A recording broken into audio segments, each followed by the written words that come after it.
Estamos na Red Zone, seus loucos para futebol americano, para mais um vídeo de notícias de futebol americano aqui no FA na Veia para você, futebol americano na veia, trazendo muito do esporte americano para você aqui neste canal. E hoje nós vamos falar exclusivamente nesse vídeo sobre a UFL, aquela liga de primavera nova, né, recém-fundida ali entre XFL e USFL, que desde a sua semana 3 que eu não trazia nada de diferente para vocês a respeito da liga. Dessa vez nós vamos falar da semana 6, que foi uma liga que teve bons jogos, foi um tanto movimentado, mas que ainda precisa de algumas análises para aqueles que gostam tanto de NFL, que não se importam tanto com outras ligas. Mas eu me importo, eu gosto, eu tô achando legal, mesmo que com suas dificuldades, mas estou achando legal. Antes de começar o vídeo, deixe seu like, porque os números do YouTube indo para cima fazem com que o YouTube entenda que esse vídeo é legal e mostre para outras pessoas. Se inscreva no canal se ainda não for inscrito, porque isso ajuda também a elevar a moral do canal. E também compartilhe e comente, porque você compartilhar com seus amigos, eles vão conhecer. Se você comentar, os números do YouTube também sobem. Então, já fizeram tudo isso? Estão prontos para o vídeo? Vamos embora, solta a vinheta. E como eu havia falado, vamos fazer um report da UFL depois de 3 semanas, deixando ela meio que de lado. A última por causa do draft, óbvio. A antepenúltima porque de fato eu estava tão atarefado com outras coisas que eu esqueci. Mas não deixou de ser importante, pelo menos para ver os resultados. E vamos começar hoje falando do jogo, acho que foi mais assim, emocionante na questão de quantidade de pontos somados, que foi aí o jogo entre Stallions 39-21 Showboats. Só que apesar desse placar, né, com 60 pontos somados, o jogo em si foi muito mais concentrado nas mãos do time de Birmingham, né? Os Stallions concentraram o jogo na sua mão, chegando a abrir 31-9 lá no terceiro quarto. Só que aí depois, obviamente, 31-9, um placar elástico, bem tranquilo, vitória praticamente garantida. Os Stallions dão aquela relaxada e finalmente Showboats começa aí a fazer alguns pontos a mais e acaba chegando aos 21 pontos. Nada que ameaçasse a liderança dos Stallions. Nós tivemos aí um Adrian Martinez conduzindo muito bem a vitória do time de Birmingham, enquanto o Casey Kukas, eu não sei se assim pronuncia o nome do cara, teve muito mais dificuldades, ainda foi substituído no último quarto por Troy Williams, que marcou aí os últimos 9 pontos. Já no Garbage Time, nada muito aí fora do comum, são aqueles pontos que servem mais para aumentar as estatísticas do quarterback, de jogadores, de uma forma geral do time que está perdendo, do que propriamente para ameaçar a liderança do time. Os Stallions se mantêm invictos no campeonato, 6-0, né? 6 vitórias, 0 derrotas, enquanto o Showboat se mantém aí com apenas uma vitória, tá 1-5 aqui no campeonato. Não é o pior colocado, porque já nós vamos falar do pior colocado no torneio nesse ano. Mas o Stallions caminha aí para um playoffs, talvez aí até mesmo por um campeonato garantido. Como é futebol americano e as coisas podem mudar de um jogo para o outro, não vou afirmar que eles serão campeão, que eles serão os campeões. Mas, porém, todavia, não é difícil de pensar desta forma, porque eles estão fazendo por onde. E vamos para o segundo jogo, Houston Roughnecks contra o St. Louis Battlehawks, vitória do time de St. Louis por 22-8. E um jogo que foi uma montanha russa, não de emoções propriamente dito, mas de pontuações. Foram 2 quartos com pontuações, o segundo e o último, e o primeiro e o terceiro quarto 0-0 para as duas franquias aí, ninguém chegando à pontuação nem mesmo por field goals nesses 2 quartos. Mas, porém, todavia, o período de pontuação do St. Louis Battlehawks foi o melhor, com 14 no segundo quarto e 8 no último quarto. Deu o suficiente para que o time fosse o vitorioso, não dando chance aí do Roughnecks chegar ao empate, ou seja, a defesa dos Battlehawks foi muito mais eficiente. Ou seja, a defesa do Battlehawks foi muito mais eficiente do que o ataque e a defesa do Roughnecks. Para você ter uma ideia, os números do time de Houston não foram nada bons, a ponto de o seu quarterback Reed Sinnett ter aí números pífios de 19 passes completos de 34 tentados, 135 jardas, não é um número péssimo, mas nada além do normal. Isso mostra que também não tivemos um jogo corrido eficiente, nenhum touchdown. Enquanto o quarterback A.J. McCarron do St. Louis anotou aí 24 passes completos de 37 tentados, 255 jardas e 3 TDs aéreos.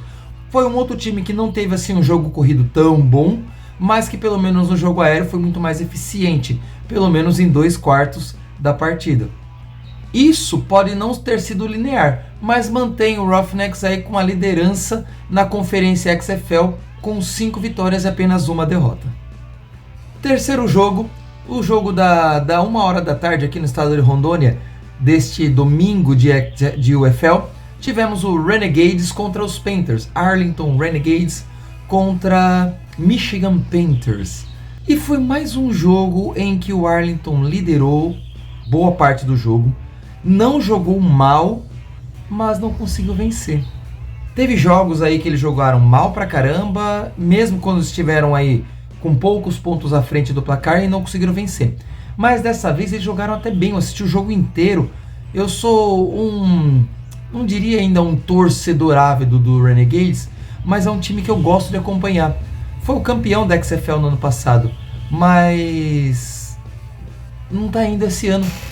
É o único time que ainda está invicto. Ao contrário, está 0-6, não venceu uma. E muitos desses 6 jogos aí, eles acabaram ficando aí um tempo na liderança do placar, tomaram a virada, ou no último quarto ou nos últimos instantes do jogo, como foi o caso desse jogo contra os Panthers. O quarterback Luiz Pérez teve um jogo até relativamente bom. Não foram grandes números, mas foram números, vamos assim, regulares, que puderam aí manter o time qualificado na frente do placar. Foram 24 passes completos de 37 tentados, 180 jardas, mais ou menos esse número, e um touchdown lançado. Números que não são assim tão altos como eu falei, né? Mas mantém o time no jogo. Só que mesmo assim, não tem sido suficiente para levá-los à vitória. Porque às vezes quanto mais se precisa do time, mesmo quando se trata de defesa, eles acabam não conseguindo segurar o ataque ou não dão conta de pontuar quando vai ser necessário com pouco tempo no relógio. Já os Panthers, mesmo estando atrás do placar, não deixou os Renegades dispararem muito aí na frente. Chegaram a ficar em uma posse de 8 pontos na frente, mas nada além disso. E conseguiram reverter o placar no finalzinho. Com detalhe, o kicker Jake Bates acertou mais um chute de 60 jardas. De todos os chutes de 60 jardas para cima, ele não errou nenhum. Não errou nenhum, o cara é muito bom em longa distância. E os de curta distância ele acabou garantindo também. Também não errou nem... Bem, nos jogos que eu perdi, não sei se ele errou field goal. Mas nos que eu assisti, ele não errou nenhum field goal. De média, de longa e de curta distância. O cara é bom. Logo, logo esse cara vai estar em algum time da NFL. Pode apostar se quiserem. E para encerrar o final de semana de UFL, vamos assim que foi o jogo mais modorrento, o jogo mais sonolento, mais travado desse final de semana, que foi o jogo entre San Antonio Brahmas contra o DC Defenders, com uma vitória do time da capital dos Estados Unidos, 18-12 para os Defenders. Na minha opinião, né, como falei, o jogo mais fraco, porque ele foi um tanto mais travado, tá certo, foi um jogo mais de defesas. As defesas estavam assim muito bem, obrigado, travaram ataques, só que assim, não são ataques tão bons. Os dois ataques têm seus problemas para completar os drives. Às vezes tem muitos problemas, inclusive em red zone, não conseguindo finalizar jogadas, tendo muitas vezes que apelar para o field goal ou nem mesmo isso conseguindo. E tanto os Brahmas quanto os Defenders não apresentam aquele baita futebol de brilhar os olhos. Mas os números dos Brahmas, principalmente o do quarterback Quinton Dormad, foram aí 16 passes completos de 26 tentados, apenas 79 jardas e um touchdown. Mesmo com o running back John Lovett tendo aí 153 jardas terrestres, ainda não foi suficiente para dar uma dinâmica maior para o time, ou para os times. Não foi nada assim muito emocionante.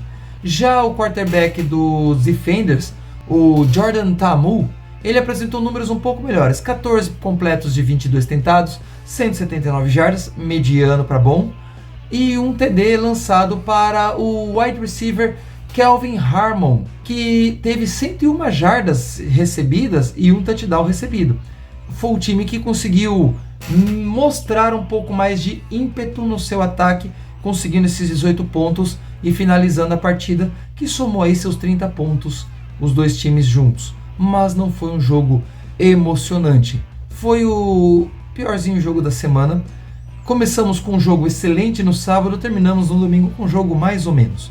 Mas foi um final de semana de razoável para bom pela qualidade dos jogos, mesmo os anteriores que tiveram aí alguns problemas de pontuação, mas que teve ainda uma certa emoção durante a partida. O último só que deixou um pouco mais a desejar. Vamos esperar a semana 7 para ver o que esses times vão preparar pra gente. Você está ansioso para ver mais jogos da UFL? Diga aqui nos comentários. Eu fico ansioso sim porque é futebol americano e eu gosto e gosto muito. Então, se você gostou, se você gosta de futebol americano, se você está começando a curtir o UFL, se você não gosta tanto, mas ainda assim vê notícias sobre os times, deixa aqui seu like, seu comentário, compartilhe esse vídeo. Se não se inscreveu, ainda se inscreva no canal. A gente se vê no próximo vídeo. Vamos embora para mais touchdown. Valeu!